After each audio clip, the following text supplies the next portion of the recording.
अपनी सख्त आपत्ति दर्ज करना चाहती हूँ।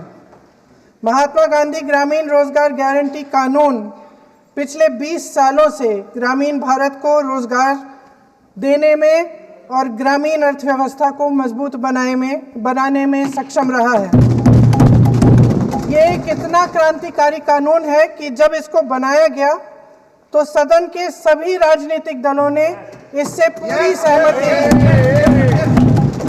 इसके द्वारा 100 दिन का रोजगार इस देश के गरीब से गरीब लोगों को मिलता है, हमारे गरीब से गरीब भाई बहनों को।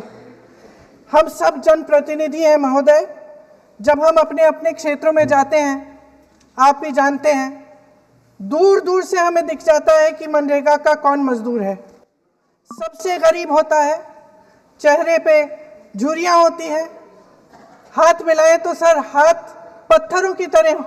हाँ सर, मैं कर रही हूँ, पहुँच रही हूँ, हाँ मुझे पहुँचने दीजिए। नहीं, 1 मिनट लूँगी, मुझे पहुँचने दीजिए। सर, उनके हाथ पत्थरों की तरह कठोर होते हैं क्योंकि इतनी मजदूरी करते हैं।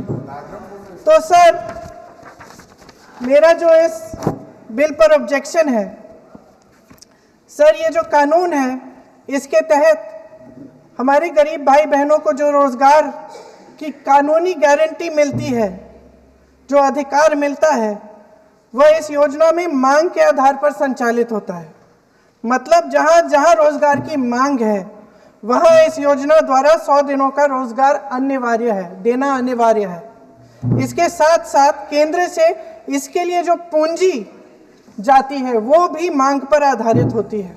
यानी कि इस योजना के लिए जितने पैसे जहां भेजने हैं, कितने भेजने हैं, वह जमीनी परिस्थितियों पर आधारित होता है और मांग के आधार पर निर्धारित होता है।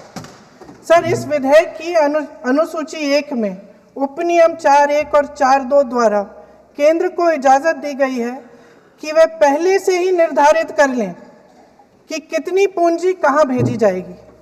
इससे संविधान के 73वें संविधान संशोधन को नजरअंदाज किया जा रहा है। सर महोदय, इसके जरिए ग्राम सभाओं को इस योजना की मांग की जमीनी परिस्थितियों के आधार पर तय करने का पूरा अधिकार दिया जाता था। आज वो अधिकार कमजोर किया जा रहा है। सर, आखिर बात है, 1 मिनट, जब आप इस पे पूरी डिटेल चर्चा हो तो आप डिटेल बोलना। इस पे आपकी पार्टी शुरुआत है सर, अभी ये शुरुआत है। सर जो हमारे संविधान की जो मूल भावना है कि हर एक व्यक्ति के हाथों में शक्ति होनी चाहिए,